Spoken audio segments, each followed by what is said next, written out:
Okay, right now I'm getting into the RG33.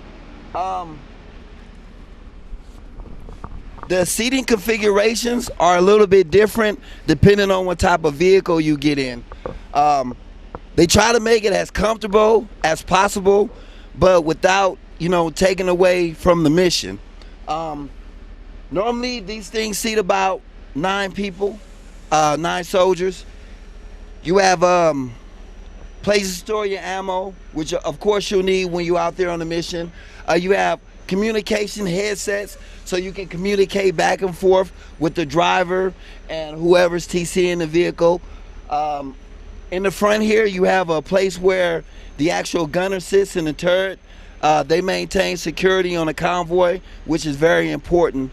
So we keep a lot of ice back here too for the folks at home. It gets real hot back here. You do have AC in these vehicles, so it does keep the soldiers cool, which is good. Okay.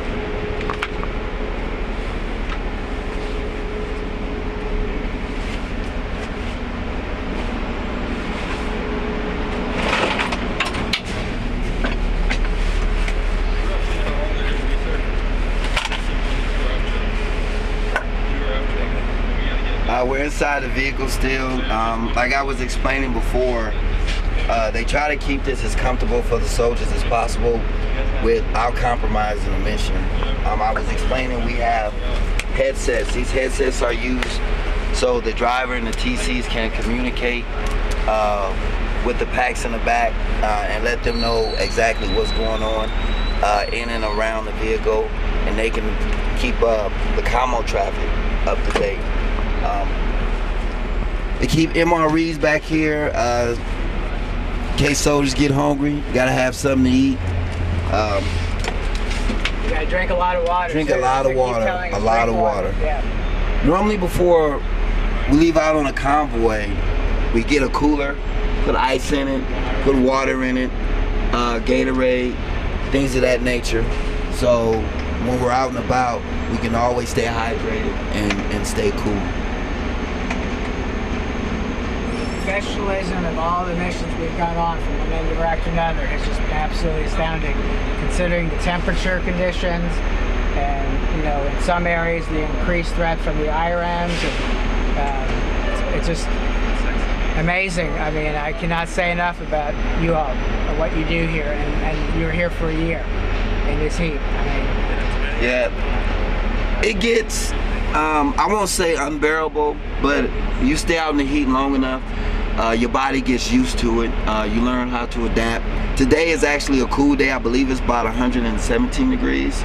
It's actually a cool day today. Normally we have days where it's about 130, 131, 132 degrees. yeah. So today is actually one of the cooler days. So we should get what you just said out to the weather reporters around the country that are talking about the heat wave in America. It is hot there, but this is what you're all dealing with, a lot hotter. On a day-to-day basis. On a day-to-day basis. While wearing all the gear, going out into missions, doing your job. Doing our job. We enjoy what we do. We appreciate all the love and support that we get. Me personally, this is what I do. I love it. I enjoy it.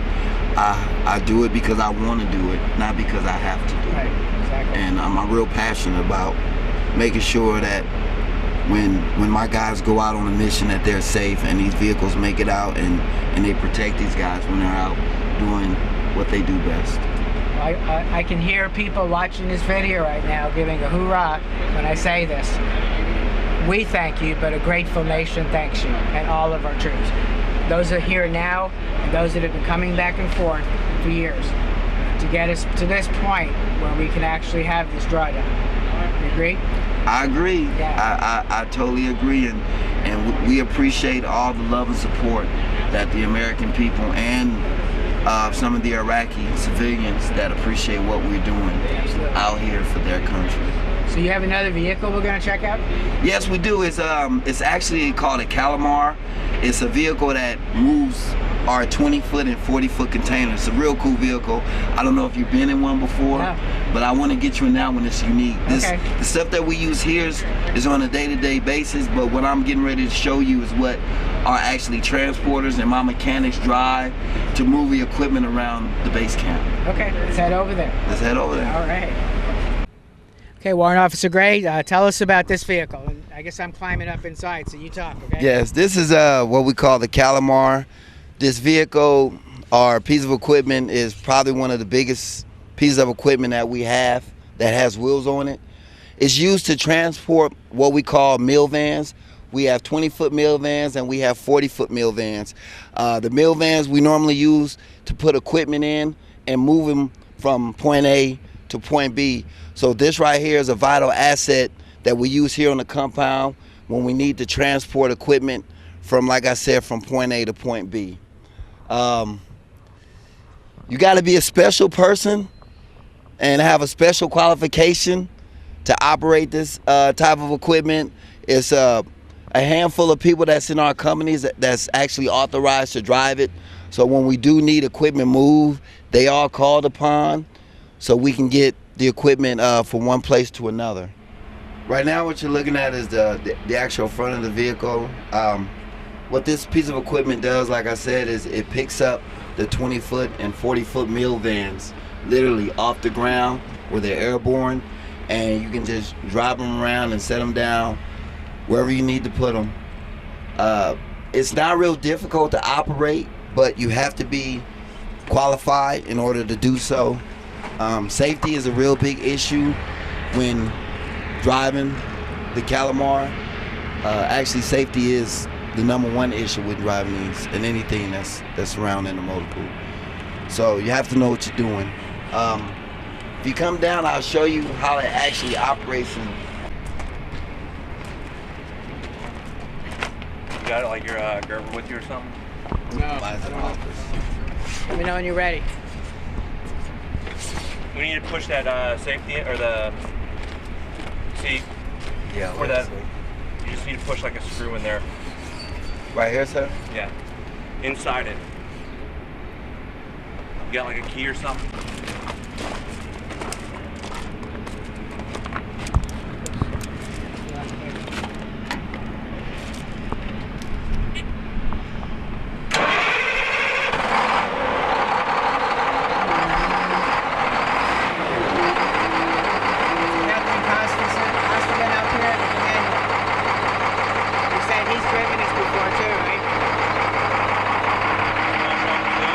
Right now we have the Calamar running.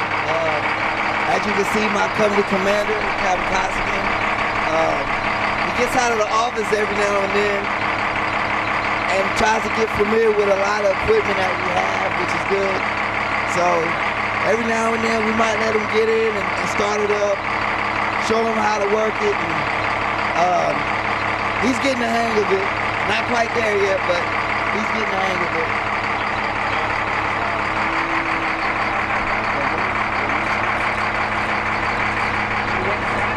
This is from.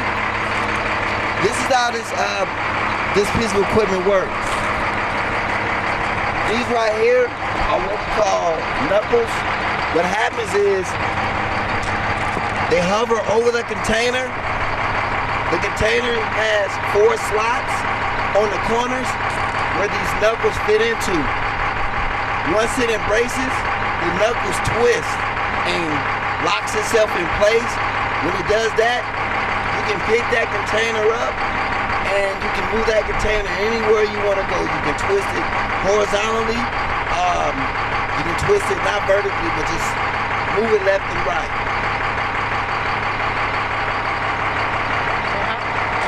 How much do these containers weigh?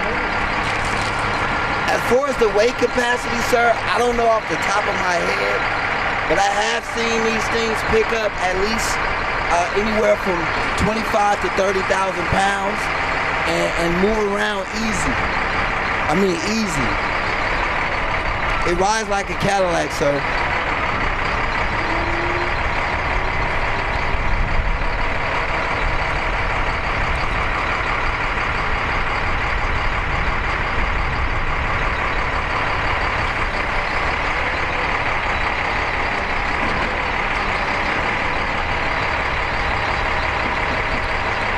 My commander is actually in the truck, and he's operating the controls right now.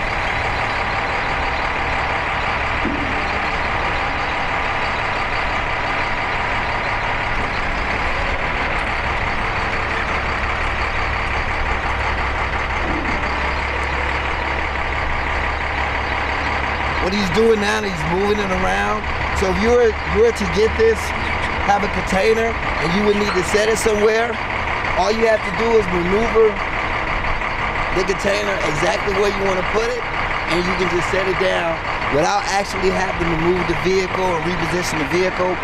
You can just pick it up, take it where it needs to be, twist it and turn it, and set it down.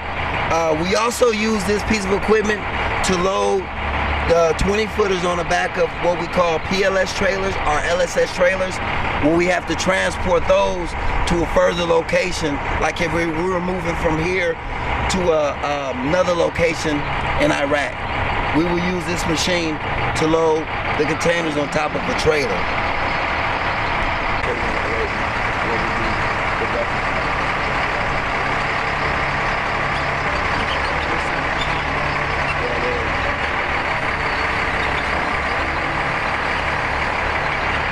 Yeah, I like my commander is not like, he's not your average commander. Yeah, he gets out of the office. He actually wanted to learn how to operate this thing. He gets out, so like a lot of equipment that we have, he's either physically operated it or he knows exactly what it does. So. Okay. So we're gonna head where now? I'm gonna take you over to my welding shop right now, where my welders, they do work. Because even as a maintenance section, like I said, it's more to maintenance than actual trucks.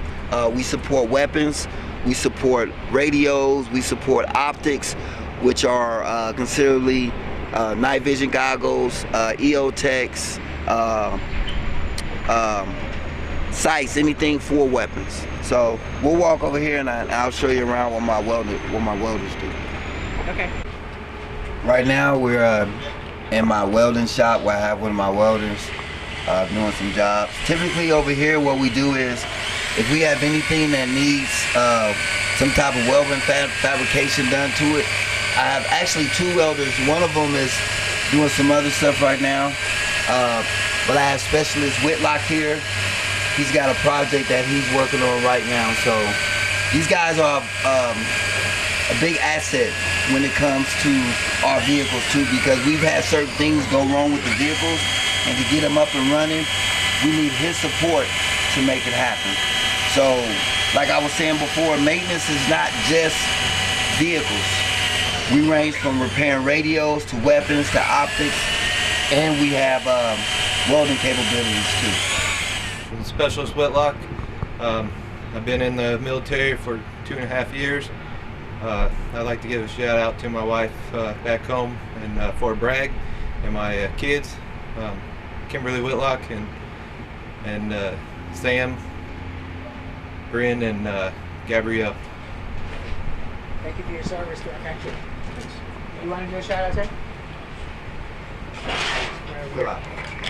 We'll give you a name, where you're from, and how long you've been. My name is David Prige. I'm private first class. I've been in the Army for almost about a year. I'd like to take a shout out to my brother Daniel Prige, and my wife Casey Prige, and my little son Braden Prige. Thank you. Where are you from? I'm from Columbia, South Carolina.